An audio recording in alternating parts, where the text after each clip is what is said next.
All right, welcome to a special bonus presentation of the Motor City Metrics podcast here at TigersMLReport.com. I am Rogelio Castillo. Alongside me is Chris Brown. And in case you missed the show yesterday, Chris is still in Christmas theme. He is a Christmas tree. The background's Christmas all Brown. Christmas. So as we said yesterday, and we still haven't put I was going to put the podcast up this morning.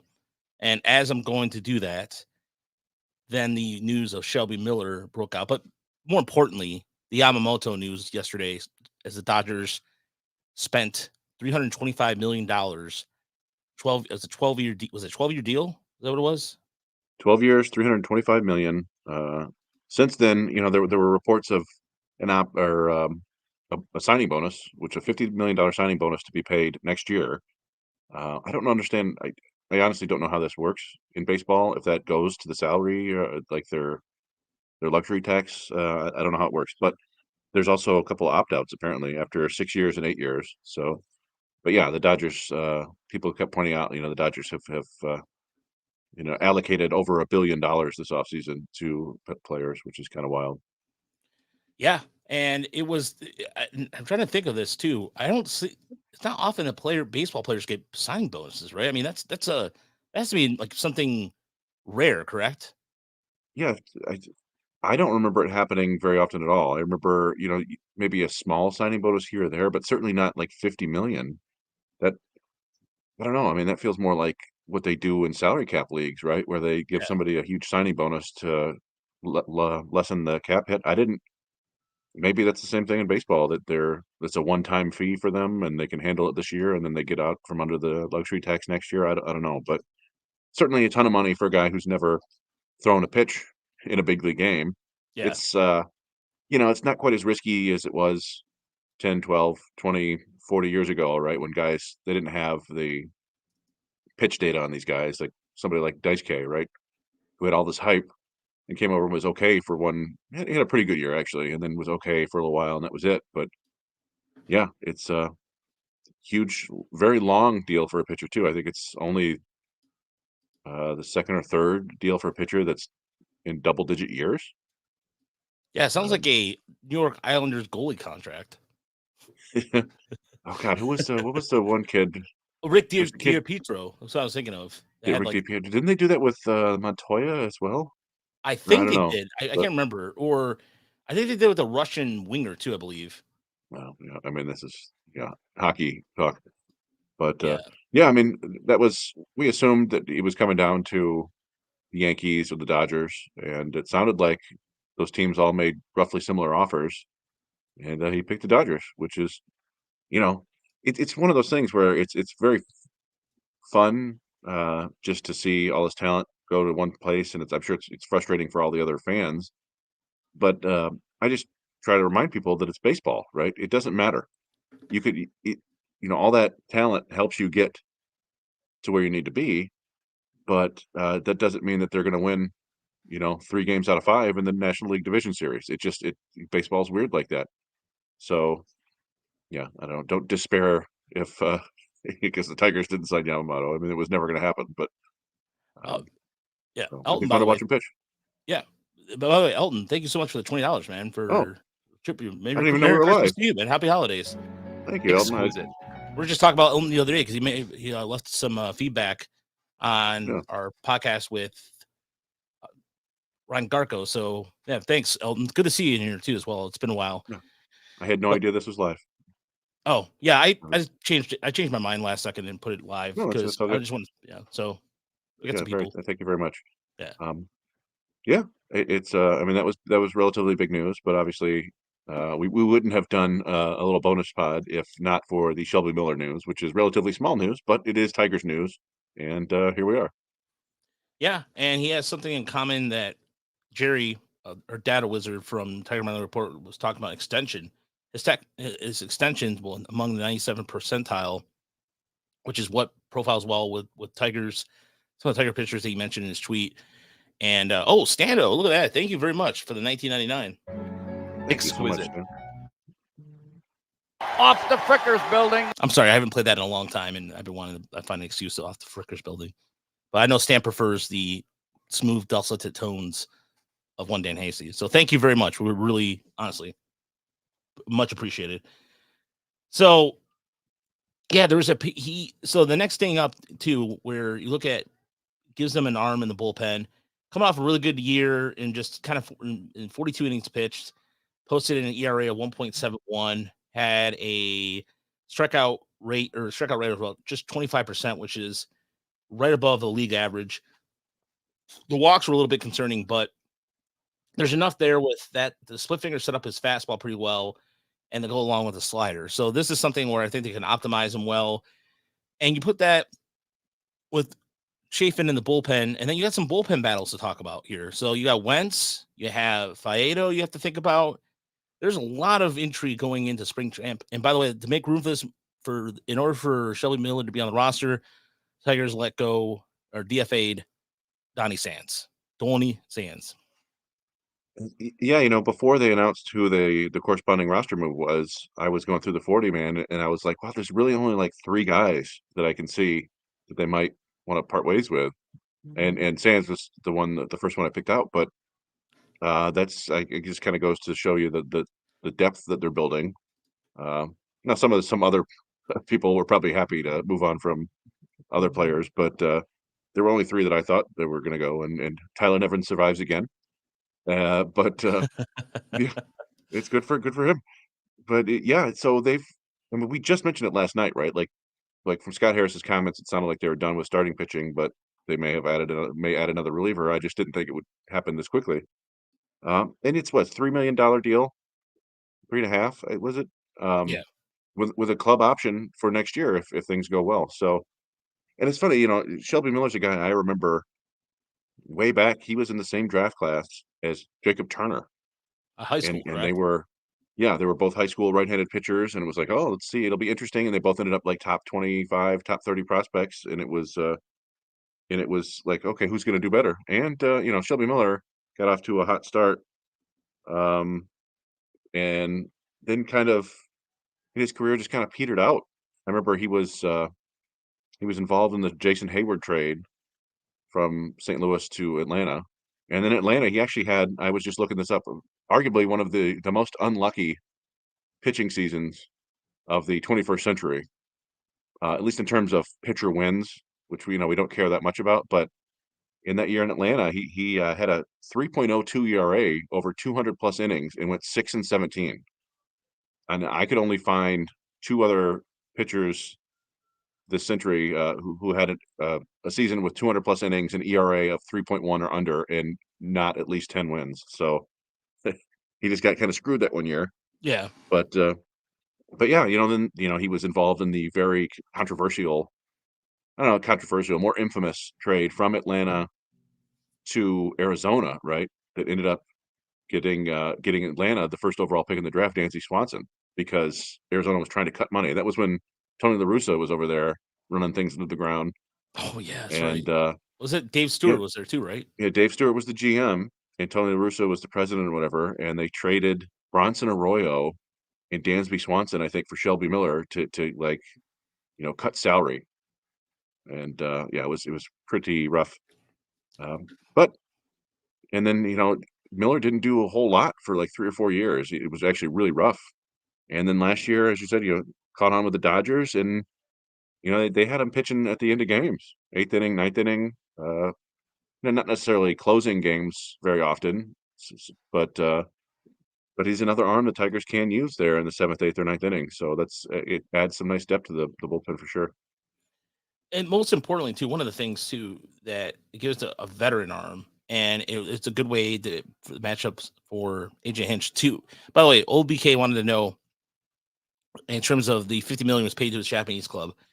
So it is they're also on the hook for a posting fee around 50 million. The deal includes a $50 million signing bonus. So Yeah, we were trying to figure this out last night because I was like, I know there's a $50 million posting fee, and I'm like, really, a signing bonus too? And yes, apparently a $50 million signing bonus. So and it sounds like the deal is kind of backloaded. yeah, So yeah, I don't know. I mean, the Dodgers, they're just well, they've got the money, and it's good for them, right? And we talked about this. This was kind of the fear when Friedman went over there, right? They would be spending like the Dodgers and developing like the Rays, and that's come to pass. Now, the wild thing is they have, despite all the talent that they now have in their rotation, it's incredibly injured, right? Like Walker Bueller's coming back from his second TJ. Ohtani is not going to pitch this year, but you have two TJs. Dustin May had at least one TJ and another fairly significant arm injury. Yamamoto isn't injured, but he hasn't thrown any pitches in the U.S. Glasnow is never healthy, so it's they're gonna be nasty. It's just like, are they gonna ever pitch at the same time? I don't know. I worry. I think the Dodgers' depth is a little kind of. I don't think it's as deep as, but then again, just judging how their farm system goes, they seemingly can develop pitching pretty well. And it's funny too, Chris. You're talking about you're mentioning Wayne Garland, right? Is that who you were mentioning earlier? He was one of the. I think that maybe he's the only other one with a double like Yeah, 10-year he's deal. 10 Yeah. years and 2.3 million, 77. Check out again. This is where I love old baseball pictures always crack me up. Check out the mustache and hair on this guy, Wayne Garland. Look at that guy. Look at that. Yeah, that's like Frank Viola style. Yeah, At definitely. least Oh on yeah, the right. definitely good call there, Frank Viola. Yeah, right there. So that's Wayne Garland. I mean, and also I like that Cleveland C. I'm surprised they don't use that C more often. So, thank you, Chris. Walter is a big fan of the hat, by the way. So, Oh, thank you. Yeah, I wore it yesterday. I thought we might splice this video together. yeah, no, But we're gonna splice the podcast together, and then the video will be on its own separate thing. So, but yeah, the thing about this too, heading into the holiday season. I still think somebody mentioned in the chat earlier about a possible trade. I still think there's something in the works. I said that yesterday, but here's the thing. You have another arm you've added. Now you have a surplus of veteran arms. And who knows? Maybe they might move Wentz or Faedo for something else. I don't know. Because I think they're still listening to those things. And I'm surprised. Probably next week, we're going to probably see the other dominoes fall with the rest of the free agent pitchers going, probably, hopefully, by the second week of January, we'll see, or between now and the second week of January, a fury of activities, because starting January 1st, teams can start talking to players again. yeah, the minor leaguers too, right? Yeah, minor leaguers, correct. Yeah. Yeah. Yeah. I was just trying to kind of game out their how the pitching is going to line up. Now, we always talk about, you get a depth, and then any overage issues usually work themselves out, right? And it's just unfortunate nature of pitching is that some guys are just going to get hurt. But we've talked a bunch about the rotation, but I was looking at the bullpen. I'm like, okay, so you got Lang and Foley. You feel pretty good about your 8-9 sort of guys, right? And then Chafin, you add him to the mix. Miller may pitch a little bit in the late innings. So that's 4. Holton was great last year, so you have to assume that he's got a spot pretty well locked down. You don't know, I guess, but so that's 5 guys. You got 3 more spots. So it's yeah. I'm trying to think. Do I have that wrong? Do I have No, my I'm looking numbers at the off depth. here? I'm pulling up the depth chart right now, Yeah. Fangraphs, so we can. Yeah. Vest. Oh, Vest. Thank you. Yeah. He Well, mentioned Vest. yeah, but so I count Vest among the people who are going to be competing for those last spots. Vest and Brisky and Diaz and Faedo and Wentz. And who knows? Maybe one of the starters, maybe Olsen or Sawyer Gibson Long or Manning or Mize, maybe some of those guys just kind of begin the year as a long reliever, just to get manage their innings a little bit. Yeah, let's take a look So at yeah, yeah. So here's what the rotate. Go ahead, Chris. no, yeah, you're looking at it, so let's go for it. So we're looking at the rotation looks like right now. You have Skubal, Flaherty, Maeda, Manning, and Olsen, as according to Fangraphs. And then you have here's where the bullpen gets interesting. You have Lang, Foley, Vest, Chafin, Miller, Holton, Diaz, and Wentz. But I still think here's a name that I'm going to go down for as far as a potential bullpen arm. Brendan White has a good chance to come back and get a spot. I think he's going to have he has a good possibility. Another guy to look out for, Pacheco, maybe later in the year, But at Yeah. the start of the season, if I'm going to totally focus just on the start of the season, this man right here, Tanner Colheap, we've been a big fan of him. He was on our list. He's been on our list twice now in the last 2 versions of our list. And Mize, you know what, OBK, I think I'm going to wait to see what Mize does in the spring, because he might need some seasoning down in. See if I think he has see if he has a minor league option. He does have a minor league option. So they could start the season. I could see him starting the season in Toledo if he's not 100%. So, but I mean, if according to all accounts, he is 100%. So, I mean, look, this is how Fangraphs has him too. But I personally think they might do that just based on to just give him the opportunity to get some innings and underneath his belt first. Yeah, sorry, my dog's going crazy here. My mother-in-law has just sort of put some cabinets. But yeah, I don't know. I think given that they're paying Miller $3 million or whatever, it's kind of the bullpen version of Flaherty, right? We assume that he's got a job locked up, because if he doesn't, then he's a free agent. But yeah, there'll be some competition in spring, and then that's not to mention even guys like Montero and Flores and Madden, who will, I'm sure, get some innings in the spring. Montero and Flores being on the 40 man makes it, more likely for them. But yeah, I the Tigers are slowly but surely improving their depth with big league quality talent, and it's I'm with you though. I feel like that they do need to do something on offense at some point, other than Mark Canha. But I just don't see that. I just don't see that being the only thing they do offensively. I just don't. I really, it's just the way they've been moving the roster slowly but surely, kind of thing. I don't know. I really don't see that being an alternative. So the contract, by the way, was for $3 million. I believe it was, correct, Chris? mhm. Yeah, 1 year with the Yeah, 20 with the option for next year. So yeah. again, I know some people saw the Yamamoto deal and are just like, why can't every team can spend that money? There's a lot of people saying that teams can spend that money, but again, I just They can. I mean, it's yeah. 28 million dollars a year. Right? I mean, that's less than the Tigers were paying Miguel Cabrera. It's not that much more than they're paying Javi Baez, right? They could. It's in situations like that though. It's this is up to the player. Yamamoto didn't want to come to Detroit. No matter they could offer him $400 million and it might not have mattered. So, Alton brings up a good question about Soler.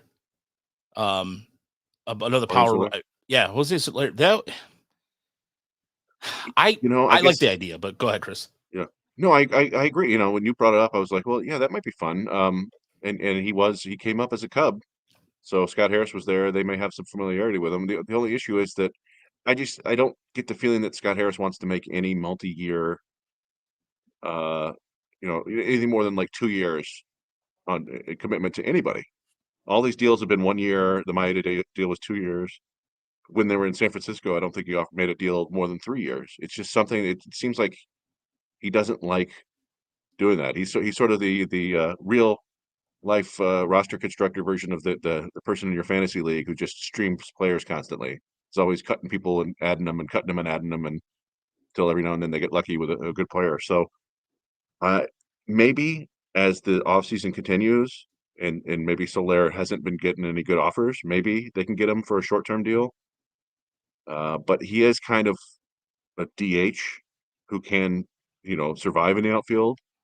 And that's just always tough when you also have you're gonna try to get at bats from Malloy. You want to get Carpenter some DH time.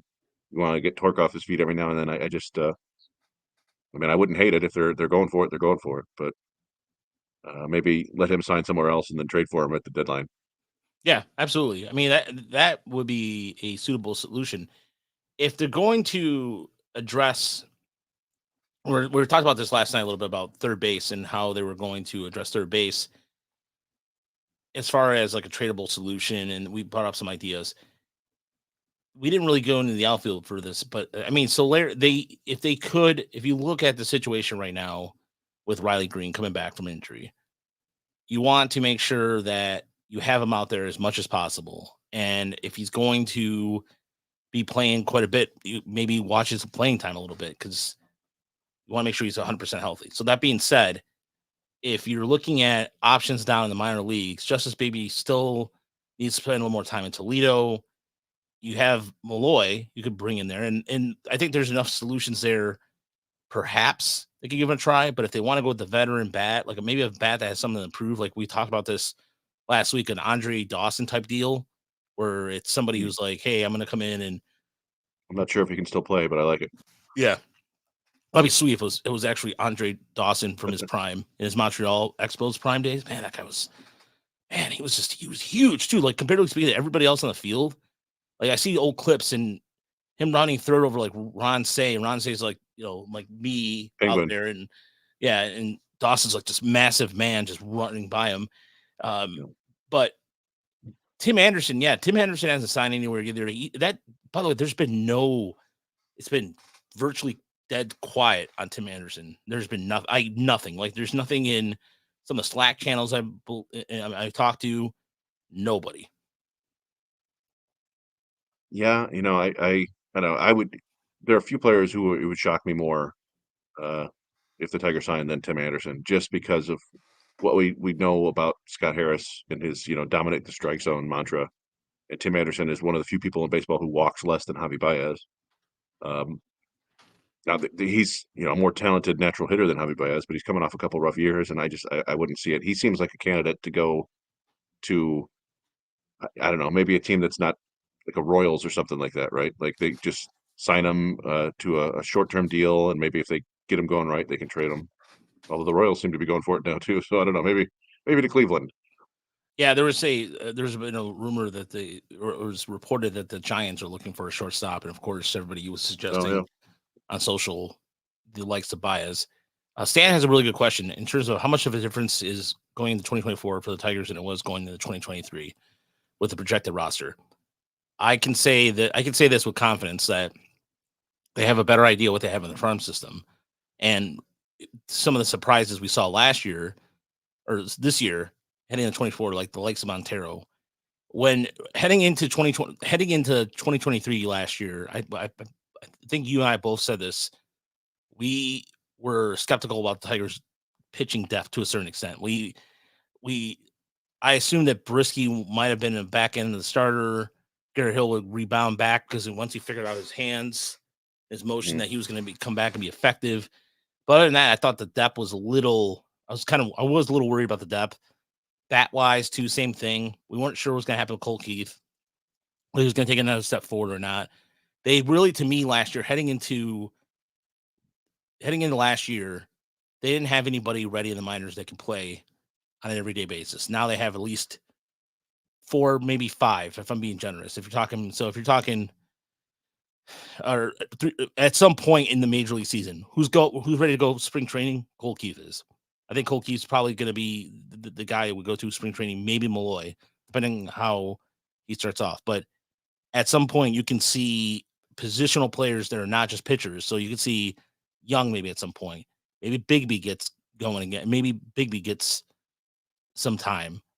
There's 4 or 5 players in the minor leagues that you could see some time that are not pitchers, and that's I think the big difference.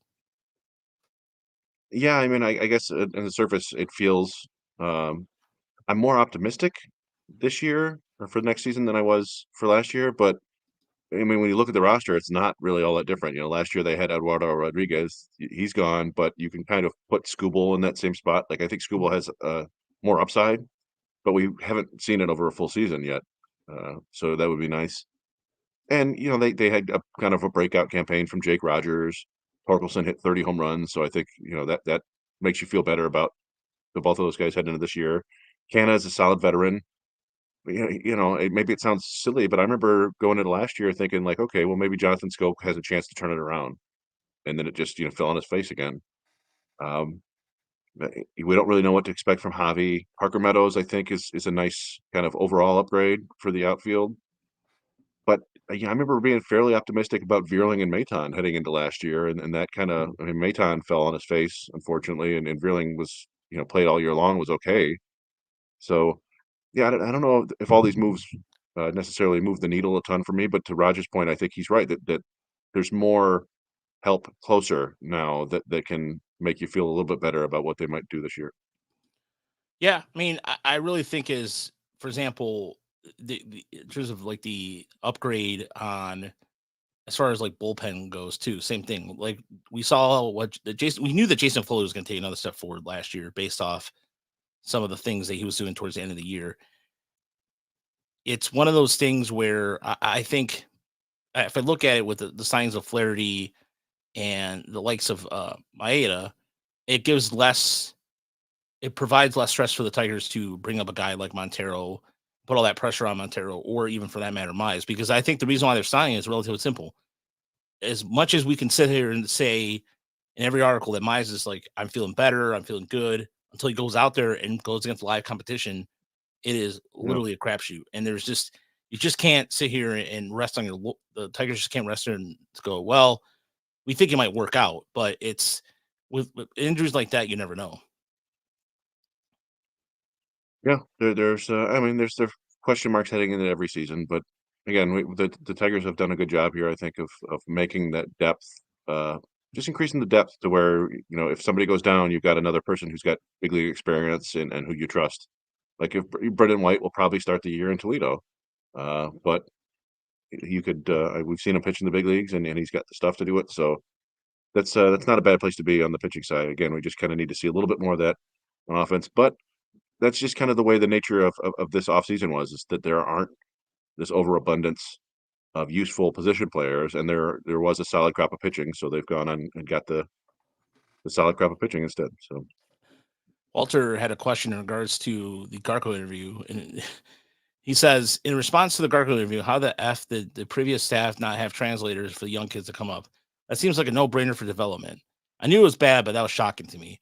Walter, that's I thought the same thing because Avila being Cuban and bilingual, you would think that would be something set up in there.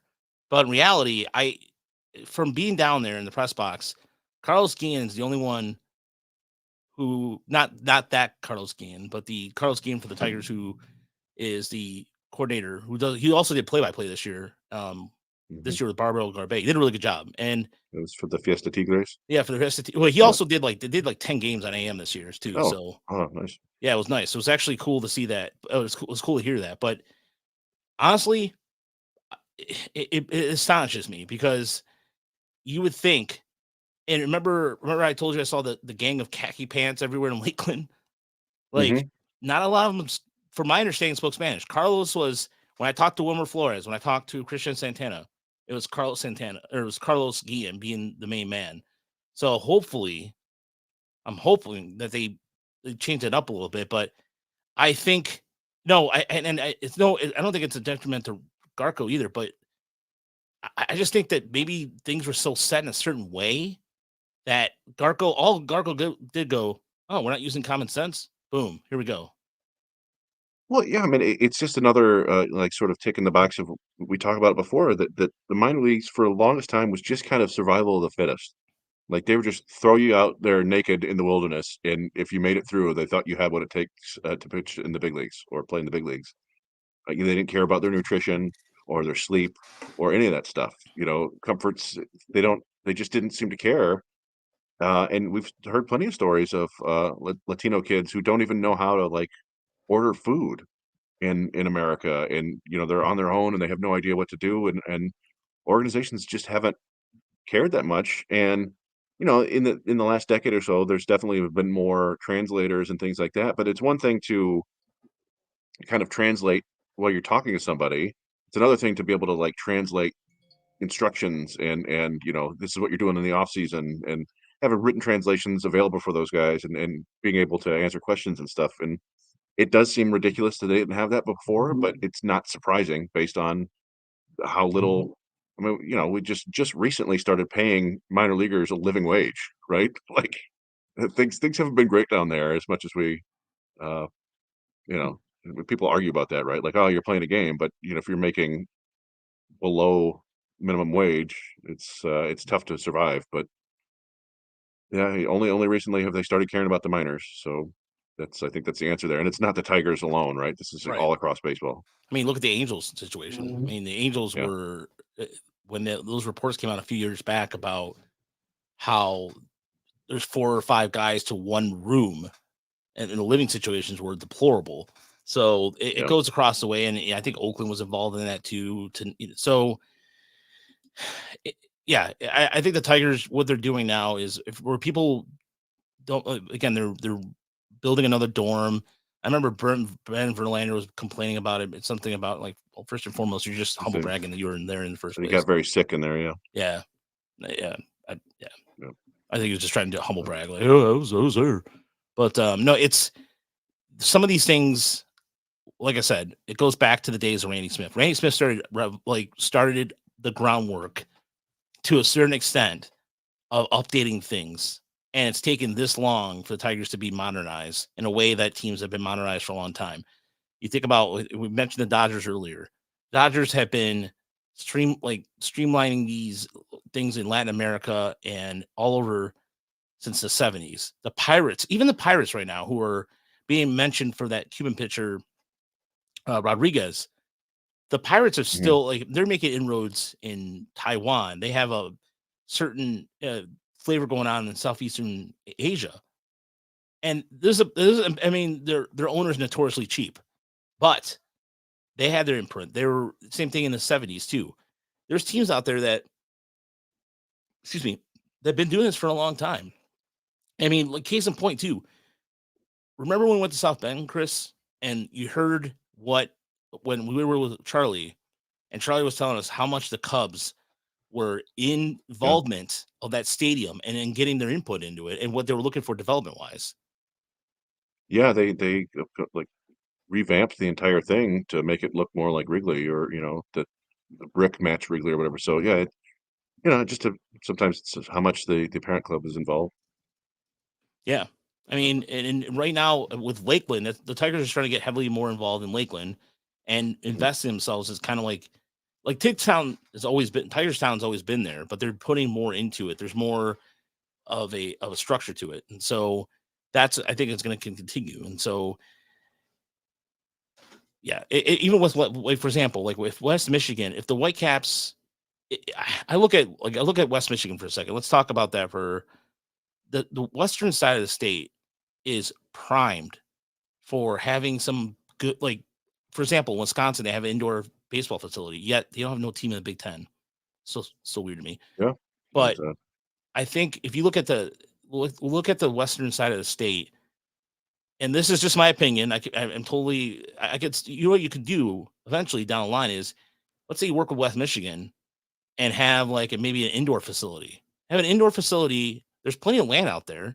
Have a nice, huge indoor facility for baseball because those are starting to become big. We see that the one by your house, Chris, the one that we've gone to, that's really a really impressive facility. That they had the Legacy, Legacy, and they had the I-94 baseball league that we got. Yeah, that was kind of cool. Yeah, that was really cool, and to have it that close, and that's like in the right in the halfway point before you get to Lansing.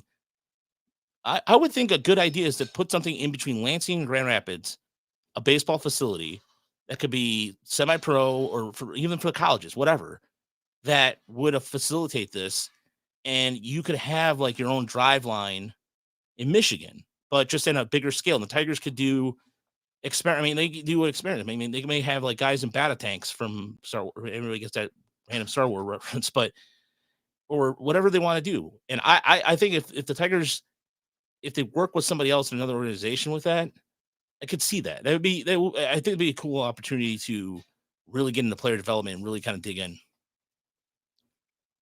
Yeah, I think but they might want to just keep it quiet and in house. You never know. Like, True. it's people want, if they find any sort of competitive advantage, they don't want to share it. But yeah, I wouldn't want them either. But the way, I mean, if you look at the White Sox, whether they're going to be in Chicago long term or not, I mean, the Cubs that's what the Cubs are doing in South Bend, though. The Cubs are doing a lot of that during COVID. They were using that as their facility. And so I could totally see if the Tigers, I mean, Lakeland's a perfect opportunity because of weather. But then what sucks is the second half of the year during the summer, it rains. Like didn't seem that bad as it was, but it seems like there's like almost 2 weeks worth of games guaranteed that'll be canceled in August. Almost seems like. So, well, I mean, I don't know. I mean, the west side of the state's not that much better, but at any rate, I think we covered everything that we wanted to cover today. There was beyond that Yamamoto news we talked about a little bit. We talked about Miller, and then there was a stat here by Jerry I wanted to post real quick. Shelby Miller had 9 games, which the leverage index was greater or less than 1 when he entered. He ended up with an RE 24 of 447 in those 9 games. So you want to explain to folks at home what RE24 is, Chris? Because you're a big fan of the stat. So that one is a run expectancy based on the 24 base out states.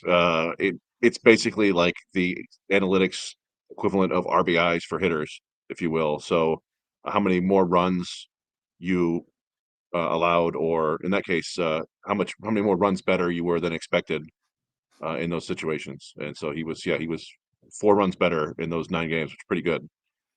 Yeah, and over that time span, 8.2 innings, ERA of 0.96, 9 Ks with a strikeout rate of 28.1 and just 2 walks. So he held it down. Yeah. But so we're gonna add this to the podcast. There's going to be 2 separate things to it, and so thanks so much for tuning in. We appreciate it.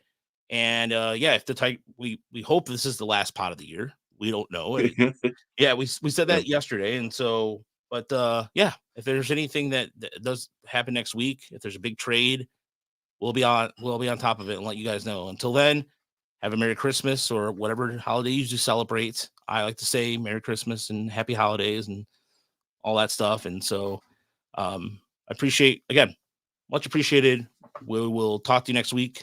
Well, maybe we'll talk to you next week. Who knows? Otherwise, we'll have some surprises for 2024. I also got I got an email that I was telling Chris about earlier that was a little weird, but and then other than that, there's some other surprises for 2024. So thanks, guys. Have a good one. Happy holidays. Happy holidays.